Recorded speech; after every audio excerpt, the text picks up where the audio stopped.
Unit number 1 read number 2 આજે આપણે જોઈએ હવે ધ વાઇલ્ડ સેવિયર. સેવિયર એટલે કે બચાવનાર, જંગલમાં બચાવનાર. નીલમ કેમ ડેસિંગ, ડેસિંગ એટલે દોડતું આવવું, ઇનટુ ધ હાઉસ ઘરમાં, શાઉટિંગ બૂમો પાડીને, જોયફુલી આનંદપૂર્વક, કે નીલમ આનંદપૂર્વક બૂમો પાડતી પાડતી ઘરમાં દાખલ થયો તો ઘરમાં દોડી આવી. અલીભાઈ હેઝ કેમ, અલીભાઈ હેઝ કમ, અલીભાઈ આવ્યા છે, અલીભાઈ આવ્યા છે. All the member of Ramsingh's family, રામસિંહના કુટુંબના બધા જ સભ્યો વેન્ટ રનિંગ આઉટ બહાર દોડી ગયા, ટુ સી જોવા માટે. રામસિંહના કુટુંબના બધા જ સભ્યો જોવા માટે બહાર દોડી ગયા. એન્ડ ધેર હી વોઝ, અને તે ત્યાં હતા, તે એટલે અલીભાઈ. હવે અલીભાઈ કેવા હતા એનું વર્ણન અહીંયા આપણે કરેલું છે.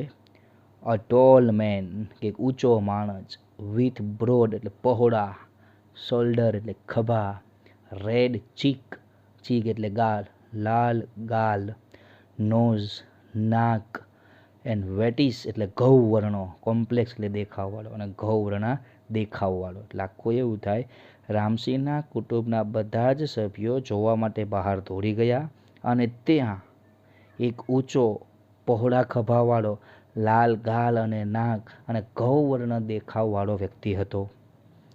હી વોઝ ડ્રેસેડ, તેને કપડાં પહેર્યા હતા, ઇન વાર્મ હુંફાળા, થીક લોંગ વુલન કોટ, કે જાડુ લાંબુ ઊનનો કોટ, કે જાડો લાંબો ઊનનો coat, tight trouser, fit pant, big leather, leather એટલે કપડું, બૂટ એટલે બૂટ, કે મોટા કપડાના boot, and brown fur cap, અને બ્રાઉન કલરની રૂવાટીવાળી ટોપી. કે તેણે હુંફાળા, જાડો લાંબો ઊનનો કોટ, ટાઇટ પેન્ટ, મોટા કપડાવાળા બૂટ અથવા તો કપડાવાળા મોટા બૂટ, અને બ્રાઉન કલરની રૂવાટીવાળી ટોપી પહેરી હતી. વિથ બ્રોડ સ્માઇલ, એક પહોળા સ્મિત સાથે, ફૂલ ઓફ વાર્મ એટલે હૂંફથી, હૂંફથી ભરેલા એક પહોળા સ્મિત સાથે, તો આપણે એમ પણ કહી શકીએ હૂંફથી ભરેલા સ્મિત સાથે, રામસિંહ હગ્ડ, હગ એટલે કે ગળે મળવું, હિમ એટલે તેને, એન્ડ સેડ અને કહ્યું. હૂંફથી ભરેલા સ્મિત સાથે રામસિંહે તેને ગળે લગાડ્યો અને કહ્યું, કમિન કમિન, અંદર આવો, અંદર આવો, અથવા તો આવો આવો. You are the most welcome my friend, કે મારા મિત્ર તારું સ્વાગત છે. અલીભાઈ પેટેડ એવરીવન, કે અલીભાઈ બધાને પેટેડ પીઠ થપથપાવી, કે અલીભાઈએ બધા સાથે પીઠ થપથપાવી. And spoke lovingly to each member of the family, અને કુટુંબના દરેક સભ્ય સાથે પ્રેમપૂર્વક બોલ્યા. ઇન હિઝ થીક, કે તેના જાડા, સ્ટ્રોંગ કે મજબૂત, વોઇસ એટલે અવાજમાં. And made him self comfortable on couch, couch એટલે સોફો, અને સોફા પર તેની જાતને આરામદાયક કરી. કે અલીભાઈએ દરેકની પીઠ થપથપાવી અને કુટુંબના દરેક સભ્યો સાથે તેના જાડા અને મજબૂત અવાજમાં પ્રેમપૂર્વક વાતો કરી અને પોતાની જાતને સોફા પર આરામદાયક કરી. મધર પ્રિપેર્ડ સમ ટી, કે માતાએ ચા બનાવી. વાઇલ જ્યારે રામસિંહ ટોક્ડ ટુ અલીભાઈ, જ્યારે રામસિંહ અલીભાઈ સાથે વાતો કરી રહ્યા હતા. અલીભાઈ વોઝ અ ટ્રાવેલર, કે અલીભાઈ એક મુસાફર હતા. હુ કવર્ડ, અહીં કવર એટલે કાપવું, લોંગ ડિસ્ટન્સ લાંબુ અંતર, ઓન ફૂટ એટલે પગપાળા, ઇન ધ હિમાલયા માઉન્ટેન, હિમાલયના પર્વતોમાં. કે અલીભાઈ હિમાલયના પર્વતોમાં પગપાળા લાંબુ અંતર કાપતા એક મુસાફર હતા. He love to observe nature, observe એટલે નિરીક્ષણ કરવું, નેચર એટલે પ્રકૃતિ, તેને પ્રકૃતિનું નિરીક્ષણ કરવું ગમતું. He went from village to village, તે ગામથી ગામ જતા. Town two town, નગરથી Nagar. In the mountain એટલે પર્વતોમાં, તે પર્વતોમાં નગરથી નગર અને ગામથી ગામ જતા. સેલિંગ વેચવા. ડ્રાઈડ એટલે સૂકેલા. એપ્રિકોટ એટલે જરદાયું, એપ્રિકોટ એટલે જરદાળુ. હર્બ ઔષધિઓ. મેડિસિન દવાઓ. એન્ડ પ્રિસિયસ સ્ટોન એટલે કિંમતી રત્નો. હી હેડ કલેક્ટિંગ કે તેઓ એકત્રિત કરતા. ડ્યુરિંગ દરમિયાન. હીઝ ટ્રાવેલિંગ તેની મુસાફરી. એટલે આખું એવું થાય કે તે ગામથી ગામ અને નગરથી નગર પર્વતોમાં જતા. તેણે મુસાફરી દરમિયાન એકત્રિત કરેલા સૂકેલા જરદાળુ, વનસ્પતિઓ, દવાઓ અને કિંમતી રત્નો વેચતા. Where have you been this time? Asked Ramsingh. રામસિંહે પૂછ્યું, આ સમયે તમે ક્યાં છો? I went up the high mountain, કે હું ઊંચા પર્વતો પર ગયો. Up to the border of India and Tibet, કે ભારત અને તિબેટની બોર્ડર પરના, કે હું ભારત અને તિબેટની બોર્ડર પરના ઊંચા પર્વતો પર ગયો. અલોન? આસ્ક્ડ નીલમ. નીલમે પૂછ્યું, એકલા? ઓફકોર્સ, કે ચોક્કસ. I am used to it, હું તેનાથી ટેવાયેલ છું. Well, I will stay here only for a night, કે હું અહીંયા ફક્ત એક રાત માટે રોકાવાનો છું. સ્ટે એટલે રોકાવું. ટૂંકા સમય માટે જ્યાં રોકાવું હોય ને તેના માટે સ્ટેનો ઉપયોગ થાય. ટુમોરો મોર્નિંગ, આવતીકાલે સવારે. આઈ શેલ લીવ, કે હું જતો રહીશ. હી સેડ, તેણે કહ્યું. નો અલીભાઈ નો, ના અલીભાઈ ના. We won't let you go, અમે તમને જવાની પરવાનગી આપશું નહીં.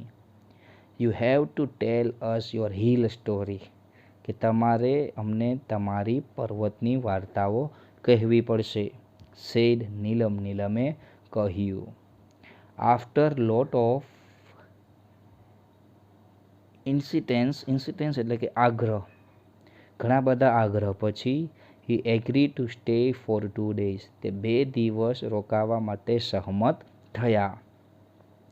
That night they all kept awake, તે રાત્રે તેઓ બધા જાગતા રહ્યા. ટીલ લેટ, મોડે સુધી. તે રાત્રે તે બધા મોડે સુધી જાગતા રહ્યા. સિટિંગ ઓન હિઝ બેડ, તેના બેડ પર બેઠા. Listening to his interesting travellers experience એટલે કે અનુભવ, તેના મુસાફરીના રસપ્રદ અનુભવને સાંભળતા. તે રાત્રે બધા મોડે સુધી બેડ પર બેસી તેના રસપ્રદ મુસાફરીના અનુભવોને સાંભળતા રહ્યા. Alibhai began telling his story, અલીભાઈએ તેની વાર્તા કહેવાનું શરૂ કર્યું. It was almost a couple of hours, almost લગભગ કપલ ઓફ અવર કેટલાક કલાકો. ટુ ધ નિયરેસ્ટ વિલેજ, નજીકના ગામમાં, કે નજીકના ગામમાં લગભગ થોડાક કલાકો હતા. I was only a few miles away from the border of India and Tibet, કે હું ભારત અને તિબેટની સીમાથી થોડા જ માઇલો દૂર હતો. આઈ વોઝ હંગ્રી, હું ભૂખ્યો હતો. And set down to enjoy my lunch, અને મારા બપોરના ભોજનનો આનંદ માણવા માટે નીચે બેઠો. ઇટ વોઝ ટોટલી ક્વાઇટ, કે ત્યાં સંપૂર્ણ શાંતિ હતી.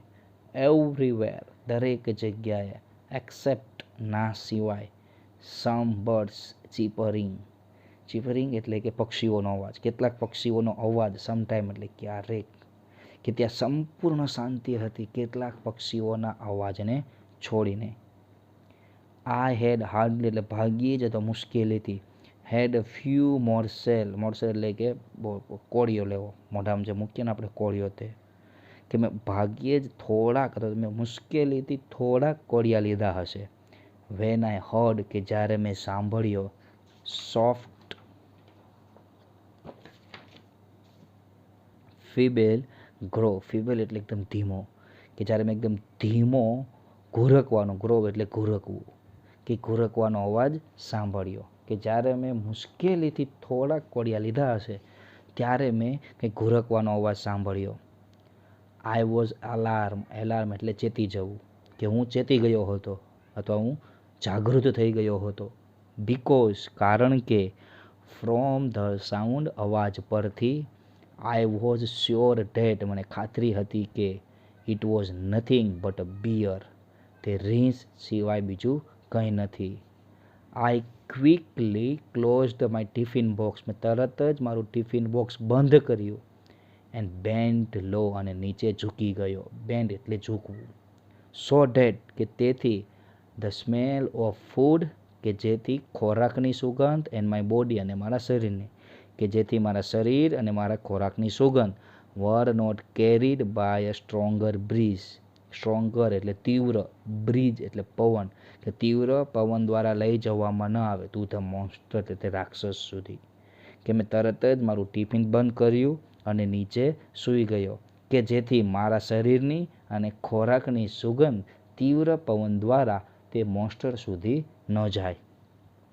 આઈ took up my bamboo staff, staff એટલે લાકડી, કે મેં મારા વાંસની લાકડી લીધી. With its pointed iron end, કે જેની ઉપર લોખંડની અણીઓ હતી. ઇન માય રાઇટ હેન્ડ કે મારા જમણા હાથમાં, કે મારા જમણા હાથમાં મેં બંબુની લાકડી લીધી કે જેના પર લોખંડની અણીઓ હતી. એન્ડ અને big double edge knife in my left, અને ડાબા હાથમાં બંને બાજુ અણીવાળું ચપ્પુ લીધું. આઈ ક્રોલ, ક્રોલ એટલે સરકવું, જમીન ઉપર ચાલતા હોય ને આપણે સરકીને પેટને બળ, તેને ક્રોલ કહેવાય. પછી હું સરક્યો કેરફુલી, કાળજીપૂર્વક, to the edge of the mountain પર્વતની ટોચ સુધી, કે પર્વતની ટોચ સુધી હું સરકવા લાગ્યો. And looked down in to the deep એટલે કે ઊંડી, નેરો સાંકડી, વેલી એટલે ખીણ, કે હું ઊંડી અને સાંકડી ખીણમાં નીચે જોવા લાગ્યો. Soon my eyes caught sight of two tiny, કે તરત જ મારી આંખની દ્રષ્ટિએ, સાઇટ એટલે દ્રષ્ટિ, કે મારી આંખની દ્રષ્ટિએ જોયા. Snow leopard cubs on a small, કે નાના બરફીલા દીપડાના બચ્ચા, on a small and flat piece of land on the slope of the opposite mountain, સામેના પર્વતના ઢોળાવ પરની એક સમાંતર સપાટીના ટુકડા પર મેં બરફીલા દીપડાના બચ્ચાને જોયા. ત્યાર પછી શું થાય તે આપણે આવતા